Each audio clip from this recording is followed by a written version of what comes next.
Shri M N Karassery ഇപ്പോ അന്നടക്കമുള്ള സാംസ്കാരിക പ്രവർത്തകർ ശരി ജനാധിപത്യ ധ്വംസനത്തിനെതിരെ ജനാധിപത്യ സംരക്ഷണ ദിനമായി ആചരിക്കാൻ പോലും ആഹ്വാനം ചെയ്തിരുന്നു. ഇപ്പൊ കോൺഗ്രസ് എന്ന പാർട്ടി ഒരു ഡെമോക്രാറ്റിക് പാർട്ടിയാണ്. അതിന്റെ ആഭ്യന്തര കാര്യങ്ങളിൽ പുറത്തു നിന്നുള്ള ആളുകൾ ഇന്റർഫിയർ ചെയ്യുകയാണോ അതോ കോൺഗ്രസ് ചെയ്യുന്നത് ശരിയല്ല എന്ന് പറയുകയാണോ ചെയ്തത്? എന്തായാലും ഇപ്പോഴത്തെ അന്തരീക്ഷം എന്താണെന്ന് നമുക്ക് കൃത്യമായി നിർണ്ണയിക്കാനൊന്നും കഴിയില്ലെങ്കിലും ജനകീയ സമ്മർദ്ദത്തിന് വഴങ്ങുന്നു കോൺഗ്രസ് എന്ന ഒരു പൊതുപ്രതീതിയാണ് ഉണ്ടാവുന്നത്.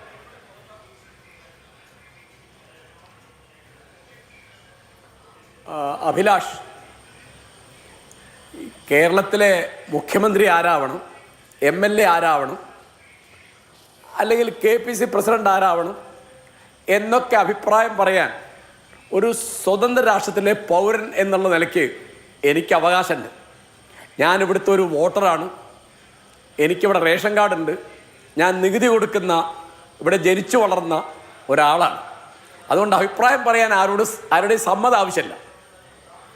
പിന്നെ ഞാൻ എന്താണ് പറഞ്ഞത് എന്ന് ഞാൻ ചുരുക്കിയിട്ട് പറയാം. കേരളത്തിൽ 2024 ലോക്സഭാ ഇലക്ഷൻ നടന്നു.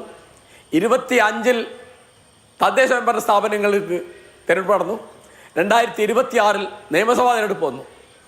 2024 ആലപ്പുഴ മണ്ഡലത്തിൽ നിന്ന് മത്സരിച്ച് ജയിച്ച ഒരാളാണ് ശ്രീ KC വേണുഗോപാൽ.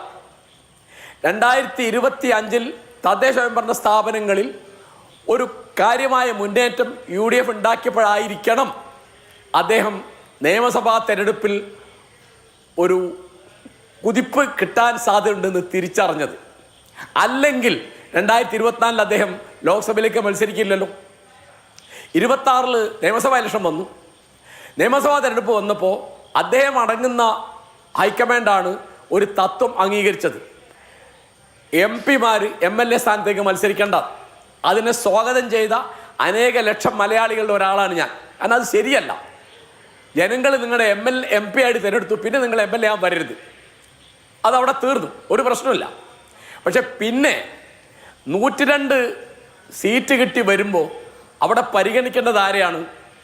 നിയമസഭയിലേക്ക് മത്സരിച്ച് ജയിച്ച ആളുകളെയാണ്. അപ്പോൾ VD സതീശനോ രമേശ് ചെന്നിത്തലയോ എന്നുള്ള ചോദ്യത്തിൽ ഒരു തെറ്റുമില്ല. അത് ജനാധിപത്യമാണ്.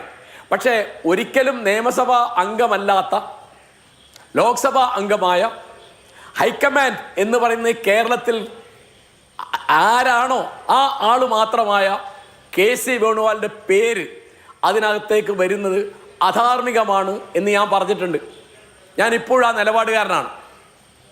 എന്താ കാരണം എന്ന് വിചാരിച്ചാൽ, തെരഞ്ഞെടുപ്പിന് തൊട്ട് മുമ്പ് അതേപോലത്തെ ഏറ്റവും സമുന്നതനായ നേതാവ് ACC ജനറൽ സെക്രട്ടറി, നേരത്തെ കേന്ദ്രമന്ത്രിയായിരുന്നു, പലതുമായിരുന്നു, അദ്ദേഹത്തോട് ചോദിച്ച എല്ലാ അഭിമുഖങ്ങളിലും അദ്ദേഹം പറഞ്ഞത് എൻ്റെ പണി ഐക്യം കാത്തു സൂക്ഷിക്കുകയാണ്. എൻ്റെ പണി മുഖ്യമന്ത്രി ആവാൻ വേണ്ടി ഡൽഹിയിൽ നിന്ന് പറന്നിറങ്ങുകയല്ല. അത് അദ്ദേഹത്തിൻ്റെ വാക്കാണ്. എൻ്റെ പേരതിൽ പരിഗണിക്കേണ്ട ആവശ്യമില്ല, അതിനെപ്പറ്റി നിങ്ങൾ ചർച്ച ചെയ്യേണ്ട, നേരം കളയണ്ട എന്ന് പറഞ്ഞ ആളാണ്. ജനങ്ങൾ അത് വിശ്വസിച്ചു.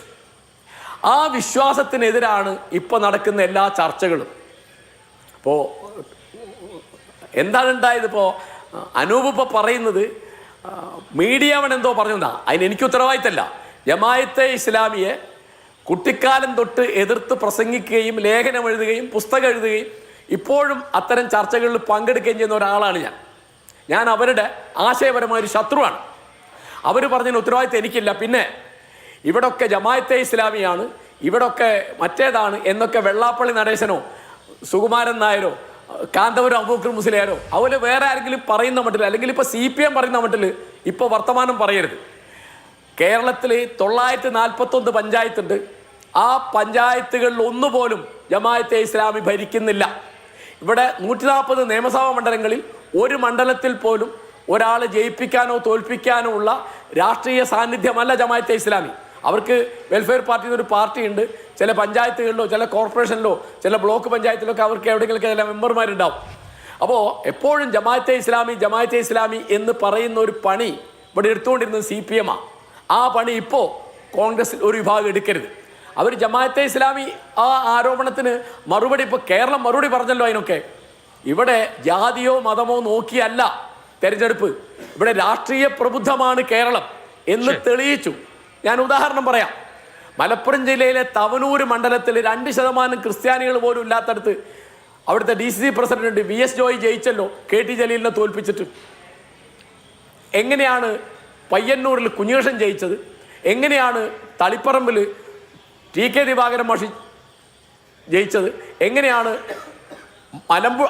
അമ്പലപ്പുഴയിൽ G സുധാകരൻ ജയിച്ചത്? LDF-ലും UDF-ലും ഉള്ളവരും ഇതിലൊന്നും ഇല്ലാത്തവരായ ആളുകളുടെ രാഷ്ട്രീയ പ്രബുദ്ധത ശരിക്കും വെളിപ്പെട്ട ഒരു തെരഞ്ഞെടുപ്പാണ് ഇപ്പോൾ കഴിഞ്ഞു പോയത്. മെയ് 4-ാം തീയതി എനിക്ക് ഒരു കേരളീയ എന്നുള്ള നിലക്ക് വളരെ അഭിമാനം തോന്നി. ഞാനത് പലപ്പോഴും പറഞ്ഞിട്ടുണ്ട്. എന്താ കാരണം എന്ന് വിചാരിച്ചാൽ ഇവിടെ ഇത്തരം കാര്യങ്ങളൊന്നും ഏതെങ്കിലും ഒരു മൗലവി അല്ല ഒരു സമുദായ നേതാവ് വെള്ളാപ്പള്ളി നടേശൻ ആരെയൊക്കെ തോൽപ്പിക്കണം എന്ന് പറഞ്ഞോ അവരെയൊക്കെ ജയിപ്പിച്ചും, ആരെയൊക്കെ ജയിപ്പിക്കണം എന്ന് പറഞ്ഞോ അവരെയൊക്കെ തോൽപ്പിച്ചും ആണല്ലോ ഇലക്ഷൻ നടന്നത്. അതുപോലെ എല്ലാ സമുദായ നേതാക്കന്മാരോ പുരോഹിതന്മാരോ വികാരിമാരോ ബിഷപ്പുമാരോ ഒന്നും പറഞ്ഞെടുത്തല്ല ജനങ്ങൾ. രാഷ്ട്രീയ പ്രബുദ്ധത എന്ന് പറയുന്നപ്പോൾ കുഞ്ഞികൃഷ്ണൻ ജയിപ്പിക്കുന്ന ആരാ? CPM-കാരാണ്. പലയിടത്തും CPM അങ്ങനെ വോട്ട് ചെയ്തിട്ടുണ്ട്. ഈ രാഷ്ട്രീയ പ്രബുദ്ധതയാണ് ശരിയായ കേരള സ്റ്റോറി എന്ന് പറയുന്നത്. അപ്പോൾ അതിൻ്റെ ഇടയ്ക്ക് ഈ തരത്തിൽ ഹൈക്കമാൻഡ് തന്നെ നിശ്ചയിച്ച ഒരു തത്വം, അതായത് MP-യെ MLA ആയിട്ട് പരിഗണിക്കുകയില്ല എന്നുള്ള തത്വം എന്തിൻ്റെ പേരിൽ ലംഘിക്കുന്നു എന്ന് ചോദിക്കാൻ ഏത് കേരളീയനും ഏത് ഇന്ത്യക്കാരനും അവകാശമുണ്ട്. ആ ചോദ്യമാണ് ഞാനും എൻ്റെ സഹപ്രവർത്തകർ സുഹൃത്തുക്കളൊക്കെ ചോദിച്ചത്. വേറെ ഒന്നുമില്ല. തീർച്ചയായിട്ടും നല്ല മുഖ്യമന്ത്രിയാവോ അല്ലേ എന്നല്ല നമ്മൾ പറയുന്നത്. തീർച്ചയായും. പിന്നെ VD സതീശൻ ഒരു കാഴ്ചപ്പാടുള്ള നേതാവാണ്. ഇപ്പോൾ ഞാൻ ഉദാഹരണം പറഞ്ഞാൽ മാതൃഭൂമിയുടെ ഫെസ്റ്റിവലിൽ കഴിഞ്ഞ തവണത്തെ അദ്ദേഹത്തിൻ്റെ പ്രസംഗം എന്താണ് മുഖ്യം, ആരാണ് മുഖ്യൻ എന്നൊരു 50 മിനിറ്റ് അദ്ദേഹത്തിൻ്റെ പ്രസംഗം ഞാൻ കേട്ടു. ഒന്നാന്തരം പ്രസംഗമായി. ഈ തരത്തിൽ കാഴ്ചപ്പാടുള്ള രാഷ്ട്രീയ നേതാക്കന്മാർ നമ്മുടെ നാട്ടിൽ കുറവാണല്ലോ എന്ന് എനിക്ക് തോന്നി. മാത്രമല്ല, ഞങ്ങൾ ഒന്നിച്ച് ഭക്ഷണം കഴിക്കുമ്പോൾ സച്ചിദാനന്ദ മാഷോട് സതീശൻ്റെ സാന്നിധ്യത്തിൽ ഞാനത് പറഞ്ഞു.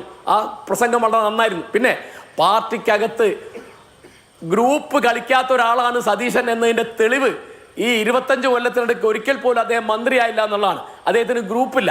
കോൺഗ്രസിനകത്ത് ഗ്രൂപ്പില്ല, നിലനിൽപ്പില്ല എന്ന് തിരിയാത്ത ഒരാളായി പോയി സതീശൻ. പിന്നെ ഇപ്പം എന്താണ് ഈ ഗ്രൗണ്ട് റിയാലിറ്റി, ഇവിടുത്തെ യാഥാർത്ഥ്യം എന്താണ് എന്ന് തിരിച്ചറിഞ്ഞിരുന്ന ഒരേ ഒരു നേതാവാണ് സതീശൻ. അദ്ദേഹമാണ് പറഞ്ഞത് 100-ലധികം സീറ്റ് കിട്ടും. അദ്ദേഹമാണ് പറഞ്ഞത് 12 മന്ത്രിമാർ തോറ്റുപോകും, 13 മന്ത്രിമാർ തോറ്റു. അപ്പോൾ ഇവിടെ ഇപ്പോൾ പഴയ നേതാക്കന്മാർ KPC പ്രസിഡന്റായിരുന്ന ആളല്ലേ K സുധാകരൻ. അദ്ദേഹം 4-5 ദിവസം തെരഞ്ഞെടുപ്പ് പ്രവർത്തനം തന്നെ മന്ദീഭവിക്കുന്ന മട്ടിൽ അദ്ദേഹം റിബലായിട്ട് മത്സരിക്കോ, അദ്ദേഹം BJP പോവോ, അദ്ദേഹം പിന്നെ ഗ്രൂപ്പ് ഉണ്ടാക്കോ, സണ്ണി ജോസഫിനെ തോൽപ്പിക്കോ തുടങ്ങിയുള്ള ഒരുപാട് ചർച്ചകൾ ഇവിടെ വന്നല്ലോ. അത് എന്തിനാ ബഹളം ഉണ്ടാക്കിയിരുന്നത്? അത് കഴിഞ്ഞ് അദ്ദേഹം പറഞ്ഞു രമേശ് ചെന്നിത്തലയാണ് മുഖ്യമന്ത്രിയാവേണ്ടത്. 2 ദിവസം കഴിഞ്ഞപ്പോൾ പറഞ്ഞു KC വേണുഗോപാലാണ് മുഖ്യമന്ത്രിയാവേണ്ടത്. ഒരു നിലപാടില്ല K സുധാകരനെ. രാഹുൽ മാങ്കൂട്ടത്തലിൻ്റെ കാര്യമാണെങ്കിലും PV അൻവറിന്റെ കാര്യമാണെങ്കിലും വേറെ ഏത് കാര്യമാണെങ്കിലും നിലപാടുള്ള കാഴ്ചപ്പാടുള്ള ഒരാളാണ്. അതുകൊണ്ട് സതീശനെ പിന്തുണയ്ക്കുന്നു എന്നുള്ളതാണ്.